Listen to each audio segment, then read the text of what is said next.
49-year-old Feces Suffocation from Kazan, Russia, was falsely declared dead by doctors while at the hospital. The family began praying for her soul by her bedside upon hearing the unfortunate news. Tragically enough, the woman had still been alive until she heard the prayers, which triggered a massive heart attack, this time killing her for good. The husband, Feces Suffocation, said her eyes fluttered and that she only lived for another 12 minutes. He plans to sue the hospital, which claims to be conducting an investigation as to how the incident came into passing.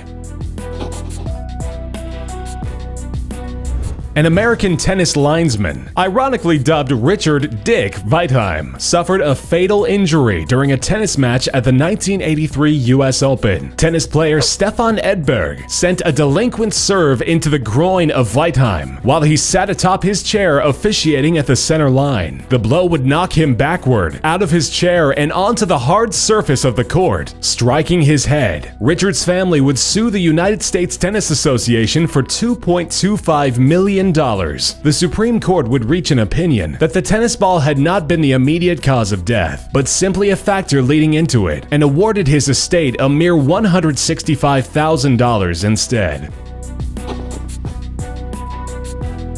José Alberto, or rather the rotting remains of him, were discovered at his home in San Jose del Bacale in eastern Argentina, laying next to a scarecrow customized into a do-it-yourself sex doll, complete with a 6-inch strap-on dildo, lipstick, and long-haired wig. Police responded to a neighbor calling to complain of a foul, nauseating smell emanating from José's house, where they discovered the 58-year-old shepherd lying dead next to the scarecrow. Stating there were no signs of violence, police think the man's heart gave out during the acts. Little is known of the man, as neighbors really only said he was a loner who didn't own so much as a mobile phone.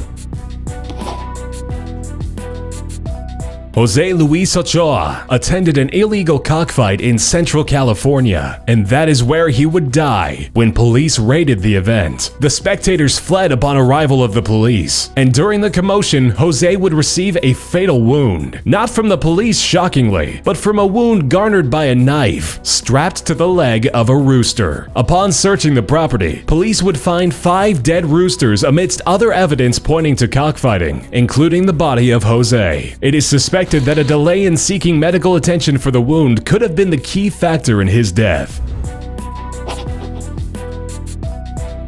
In 2014, when a woman dropped her brand new cell phone in an open pit toilet, the woman's husband jumped into the cesspool of feces to retrieve it. Shortly after, the man would lose consciousness. Then his mother jumped in to save him. She too would lose consciousness. The now panicking woman would try to jump in and save the two of them, but she as well would succumb to the noxious fumes found therein. Narrowly escaping death, the woman was ripped back to safety by 2 neighbors, who along with the woman would be treated for injuries. The husband and mother-in-law, though, would die of asphyxiation.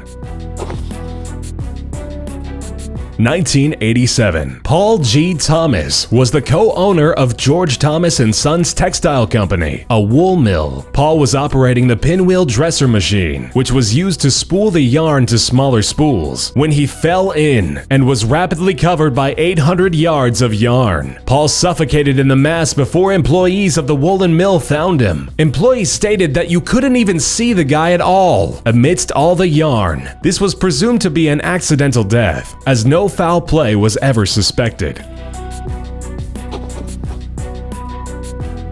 Kenneth Pinion, an American Boeing engineer, died in 2005 from injuries resulting from anal sex with a horse. The sex act in question, videotaped by an anonymous friend, would display Pinion receiving anal intercourse from the horse, causing perforation of his colon. He was anonymously dropped off at the Enumclaw Community Hospital, where he would die while waiting in the emergency room. The story was reported by the Seattle Times and became one of the paper's most read stories of 2005. The death would prompt rapid response from Congress, as they would pass a bill prohibiting both sex with animals and the videotaping of the act.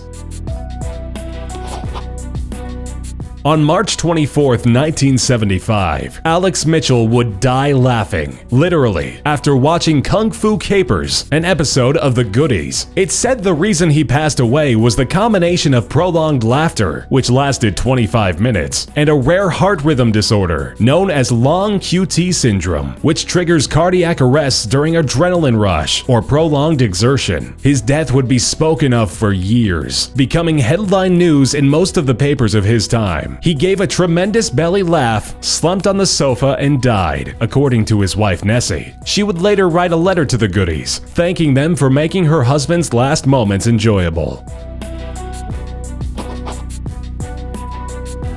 Records from Orkneyinga Saga, an ancient book, tell tale of Sigurd Eysteinsson, or Sigurd the Mighty, as he became to be called. He was the second Viking Earl of Orkney and leader in the Vikings' conquest of northern Scotland. Sigurd challenged an indigenous ruler, Malbrigte, the Bucktoothed, to a 40-man battle for control of his lands. Mael, unused to Viking custom, honored the challenge, bringing 40 of his best men to battle what would be 80 of Sigurd's. A slaughter would happen shortly thereafter, claiming Mael's head as a trophy and strapping it to his horse's saddle. Mael's severed head bites Sigurd in the leg as he rode. The resulting infection would claim his life before he could ride home. Bobby Leach, professional stuntman and daredevil of the Barnum and Bailey Circus, and the second person to go ride over Niagara Falls in a barrel on July 25, 1911. He survived the fall, receiving a variety of fractures and contusions in doing so. In 1926, during a publicity tour in New Zealand, Leach would slip on either an orange or banana peel, resulting in a leg injury. The leg would become infected shortly after, and eventually gangrenous, and amputation became necessary. A couple of months after, Bobby would die due to complications from the procedure. This man was able to survive a 170-foot drop, but a measly fall would claim his life.